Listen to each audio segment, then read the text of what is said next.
welcome to Veterans of the Valley. I'm Tom Turbeville.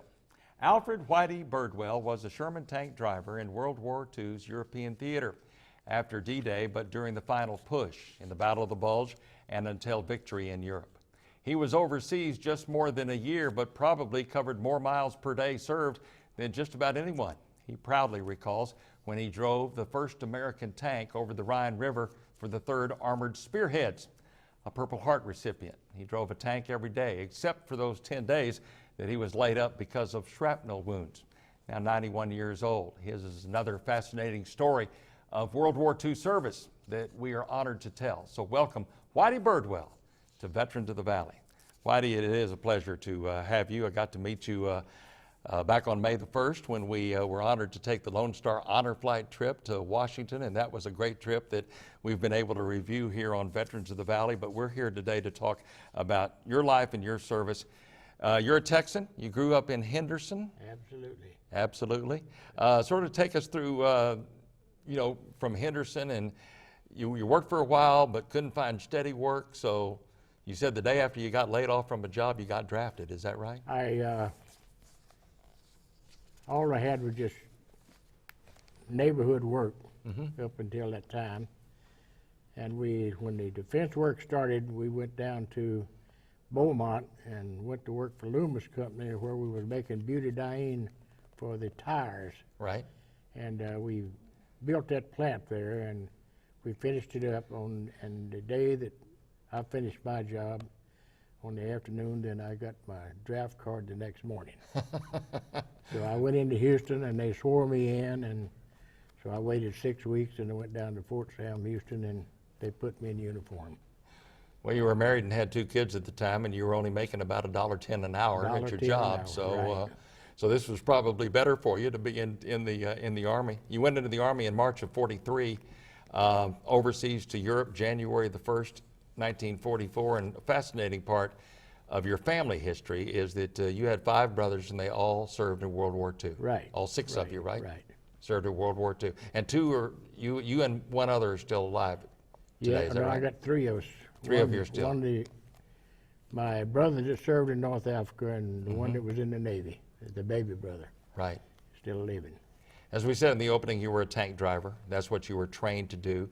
You drove lead tank for 1st Platoon, the 3rd Armored Division, and they're called the Spearheads. Talk a little bit about the Spearheads in that unit. Well, our job was to go through the German lines and cut them in 2 and break their communications, and the other troops were to come behind and clean up, and that's what we did. Right. So that was they told us that when you get started, don't stop. Don't stop for anything, because it's just like a wave of water in front of a car. When you stop and it lashes back on you, it's hard to start again. So drive through, just keep driving. Just keep driving. When Don't stop or you'll get stuck. When you get them moving, move them. I'm always fascinated by veterans who did serve in the European theater about how they got there, and you went aboard a converted luxury ship or passenger ship, the Queen Mary. Oh, the Queen Mary, yes. That sure did. Yeah. And it was, I don't know how many troops was on it, but it was from wall to wall. And kind of hard to eat that limey cooking and drink the coffee and tea mixed together. we made it. Somehow you did it. You left from Boston Harbor. And how long did it take you, a week? So it took 6 days 6 to land days? in England. Right. And on the 7th day, I was in Le Havre, France. So you landed in England, you took the train down and actually took an LST across the channel. Yes. And landed in Le Havre, France. Yes. First you thought you were going to North Africa, is that right? No, they said, in training. In training, But they didn't know how the war was moving, and so when they found out that North Africa was getting along just fine, then they decided to send us over to Germany and just hit the heart of the Germans there in Germany and help close the gate on them. Right. Talk a little bit more about your mission and the service of your particular mission, because you were in Le Havre, France, and your job, like you said, was to cut through the German lines and just sort of disrupt things and band them together. Talk a little bit more specifically about that. Well, it's just like plying a field. When you drive through, the Germans go this way. Yes, sir. And then we had the 4th Armored on one side of us, E Company on one side of us, and another company on the other side, and we just kind of plowed them in together, and then the rear echelon would come along and pick them up and send them back to the prison camp. Right. So they were the ones that were more in charge of taking them as prisoner. Yes. You were the one that sort of banded them together and said, march along. Well, right? the only time that we took prisoners is when they gave up on the front line. Right. And we'd take their guns and their helmets and just send them back down the road. Right. You said at the time that you did encounter resistance. Oh, yeah. But, oh, yeah. but those who wanted to surrender, Gave up. they gave up. They weren't ready. They didn't want war anymore themselves. Home guards. Yeah. Were people who were scripted in the Army as home guards. Right. And the roughest one that we faced was the Hitler's Youth and the SS. Right. That was the rough ones. Right. Right. Those are the ones that you had to give resistance back to. Back to, yeah. Right. Right. Because of, right. Talk about, you talked about your tank and how you would sort of camouflage your tank to keep the Germans from knowing exactly who you all were. You had a Well, little bit of unique way of doing that. I don't know, we didn't do that so much as some of the other guys did who were in the holding position. Right. If we was moving, we didn't have time to do that. We just had the regular Army color on it. Right. But you had The a only- piece of steel. The only time, well, I had a piece of steel on the front of it. Right. That's what I meant. Yeah, that's what I was talking When about. I got into the steel mill in Germany, I saw this piece of soft metal steel there. And it was pretty thick, and I asked the sergeant, I said, can you put that on the front of my tank to cover up that star? Uh-huh. He called the vehicle over there and picked it up and welded it on the front of the tank. My tank run like a mad wasp with a tail up in there with that heavy piece of metal on the front. Right. Right. But it really did the job because I had a lot of gouges in it. Right. So Now, as a tank, you drove the tank. There were 5 in each tank, right? 5 in each tank. Right. And you said that your entire brigade or your unit had about the firepower of 17 tanks, right? Well, yes, because we had 5 tanks online, and we had the Air Force observer and the artillery observer in the tank, so we had the 2 extra tanks. Right. Had 17 of firepower. Right. You are a receiver of the Purple Heart. Yes. You did earn the Purple Heart, I guess, if that's the word for it. I guess it's not something that people strive for, but talk about the circumstances of how you were wounded, because you were trying to help a fellow soldier. Well, they were sent up on the hill to observe. And we got up there, we didn't see anything, of course. Of course, we took our field glasses and looked around. And the assistant driver got out to throw hay on the tank to camouflage it. And that's when the mortar fire started coming in and cut his arm off. Mm. And so he was just in limbo out there, not knowing, just crazy. When you get hit that way, I don't know how, well, I don't know how you feel. I don't know how to explain it, except he was just out there in la-la land when Right. suffering. Right. So I jumped out of the tank and helped him in the foxhole there. So the mortar fire kept coming in and would hit on the side, and the ground was shaking. And I thought, well, the next one's going to be in here on top of us and get both of us. So if I can get out and let them follow me, it would save him. But when I jumped out, my foot slipped on a bunch of hay, and I laid there, and that's when the mortar fire hit me. Mm-hmm. And I tell everybody, I said, well, you know which way I was going when I got shot, because I got shot. But it just got me started, and I got out of there. 129 pieces of shrapnel they took out of you, right? Put it in a little deal like that, and I lost it somewhere. Yeah. My souvenir. But you were able to get up and Oh, yeah. and go to safety. Yeah, it didn't though, cripple right? me. It didn't cripple me. They just sent me to the hospital for infection. Right. And to get the shrapnel out that was there. Right. Right. So they dug it out and popped it out and give me penicillin, and I was all right after that. And you understand that the soldier that you were trying to help, he was sent off to England, I guess. Yeah, he was To sent a off to hospital, England but- and somewhere else. I never heard But of he him. survived his wound, as Oh, far yes, as you he know. But you never heard any more never from heard more him. about him at all. Right. Well, he probably remembers the guy that jumped in the foxhole with him. I'm sure if he's alive today, I'm sure he remembers that. They fellow. call me Tex, so I remember. Is that right?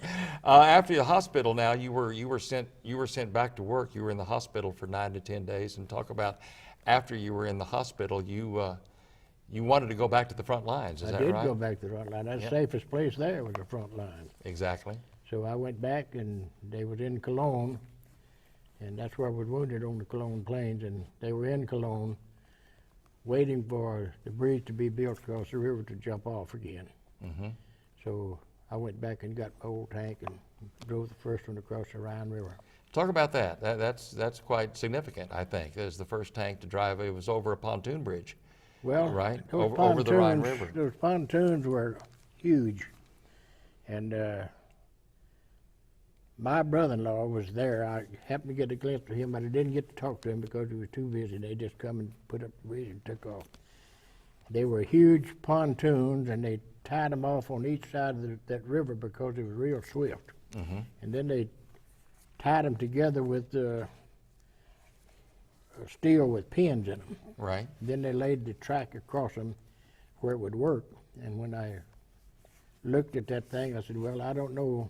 I'm going to leave my hatch off in case I go down. I can get out of this tank. Right. But they were good. The Army supplied them real good. And so it would just go down and up, down and up. So we had to take our time going across them and not really rush, but just go with the flow. Right. And so we all, trucks and all, made it across real good. Right. It was Whitey Birdwell's unit, as a matter of fact, that as we read, that fired one of the first shells into Germany of the war. And the 110-mile march. Now We went back for, you went with those people, right? we went back, it was our time to go back for rest and maintenance on our tanks. Right. And we was back a half a day when they told us we had to jump off because the 104th Infantry Division the Germans had give way and they followed them up. Right. And they said, well, we got 110 miles to go before nightfall Right. to catch them. So we made it up to within about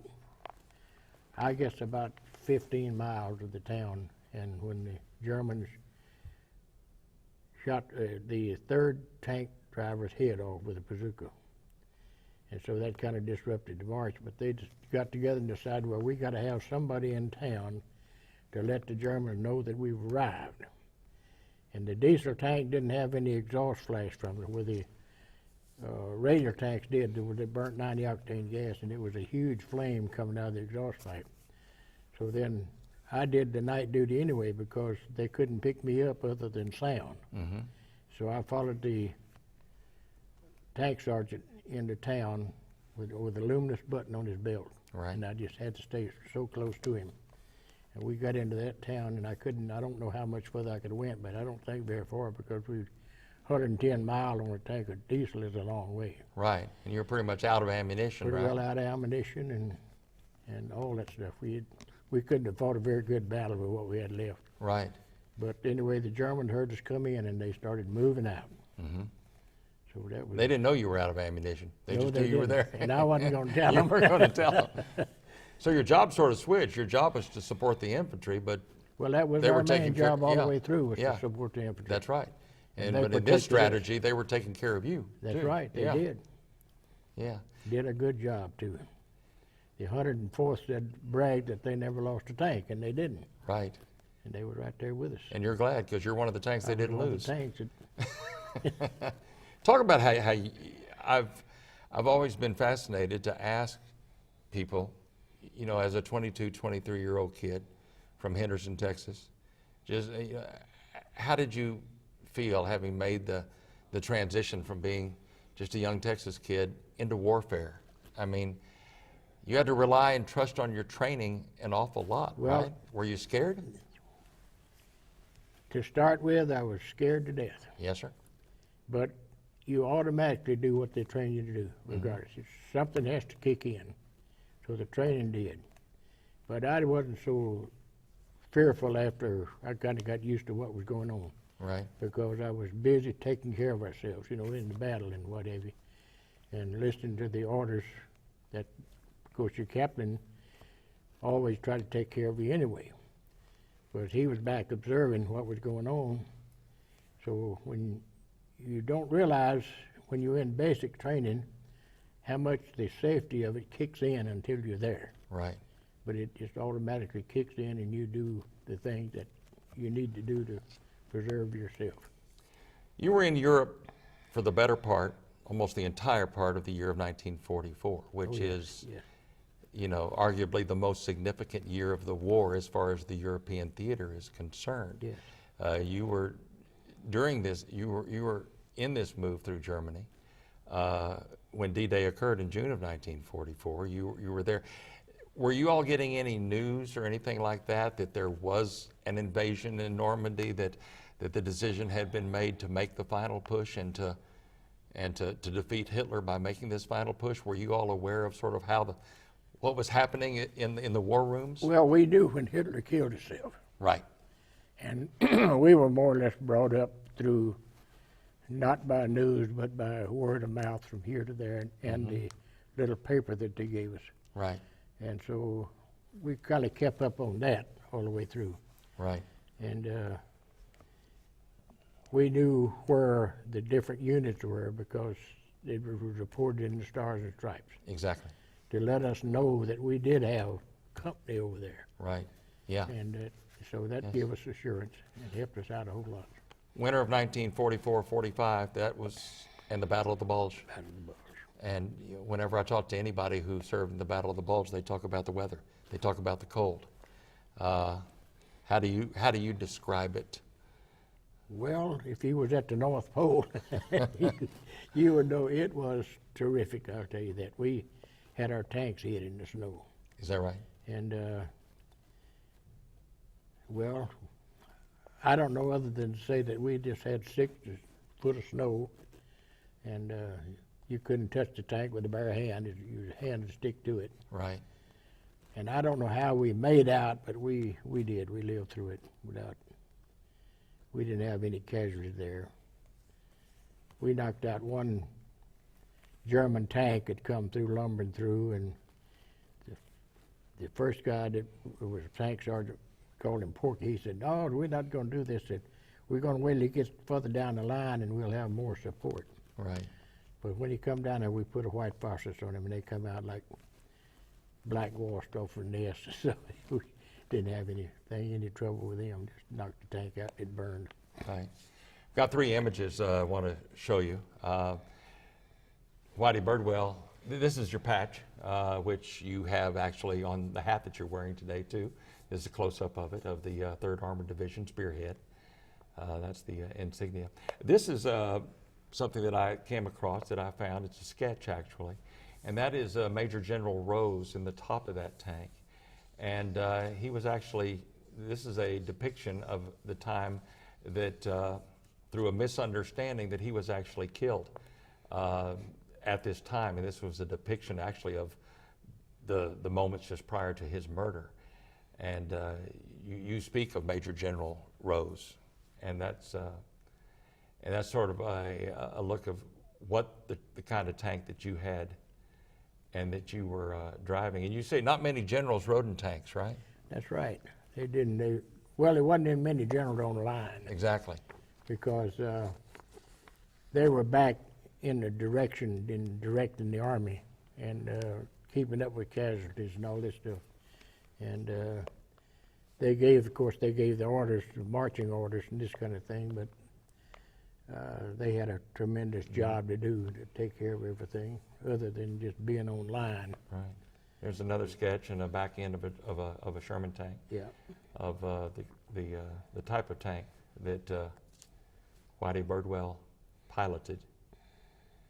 And some of the terrain was quite interesting, I guess, right? You getting stuck in the mud and. Well, we were driving, and we had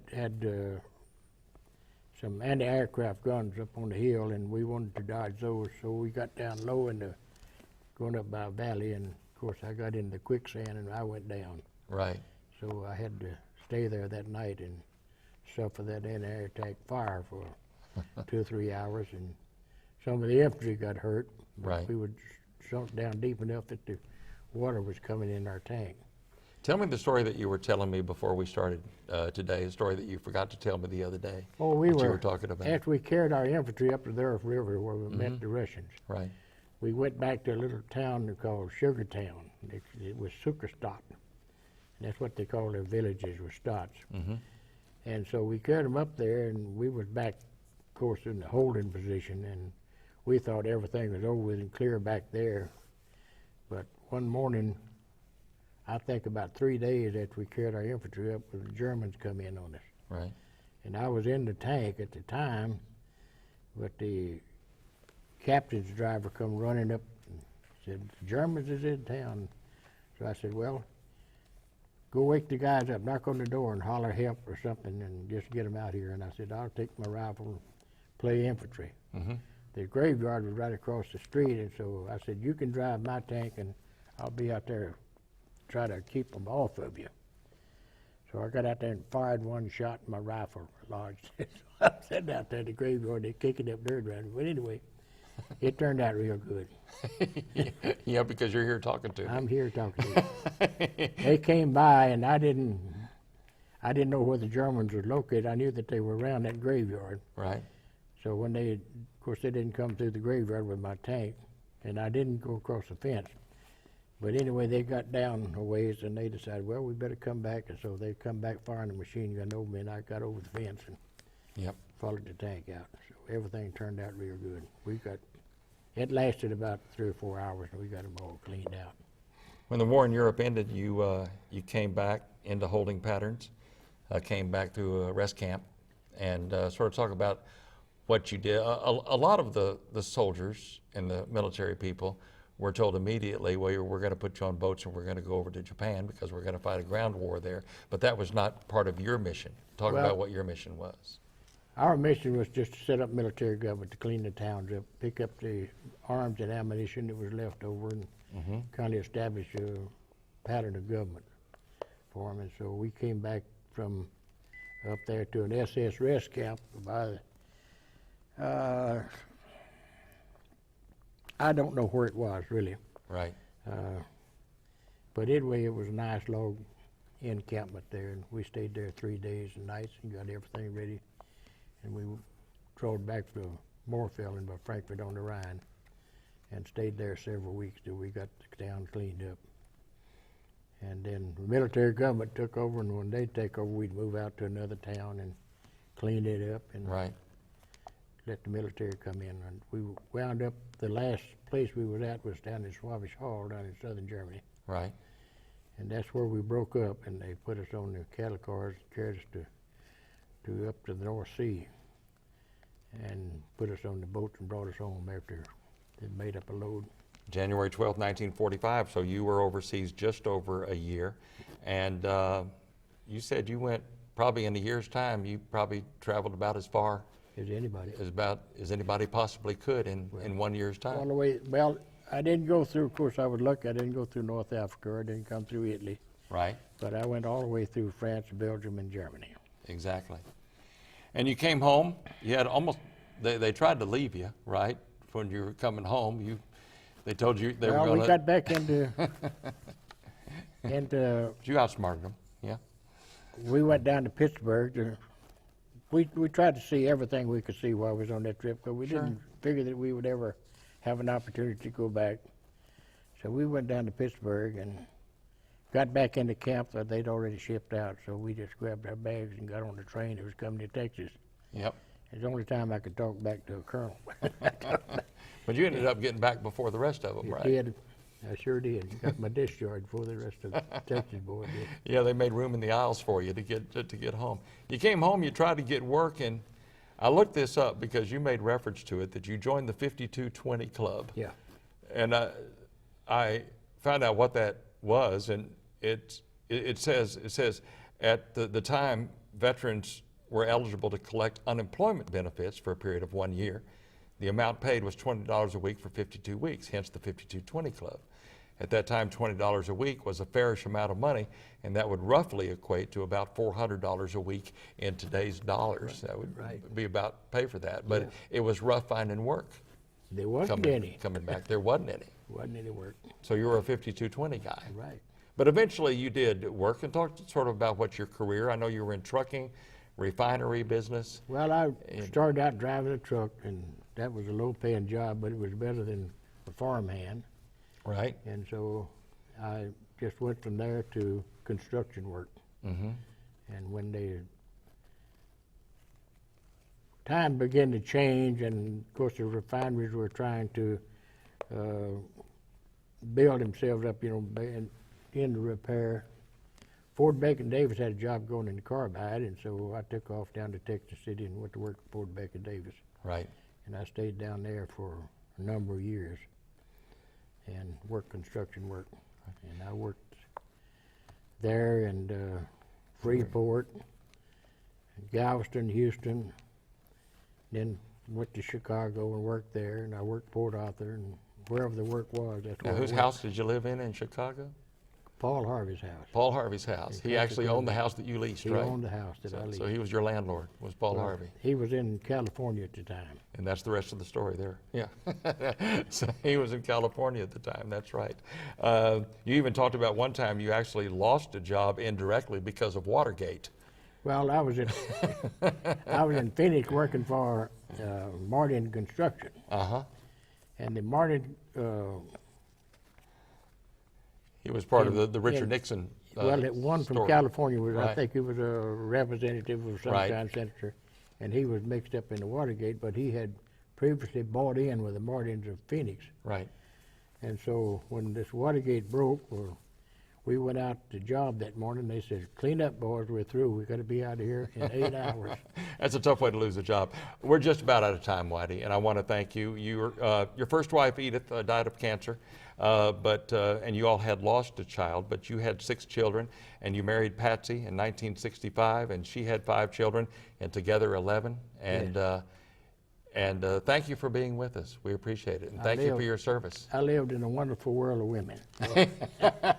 Lucky you. Whitey Birdwell and his wife Patsy were married in 1965, and between them 11 children, 18 grandkids, and 31 great-grandkids. And all can be justly proud of Whitey's service to our country. We salute him as we do all veterans. I'm Tom Turbeville. Join us next time on Veterans of the Valley.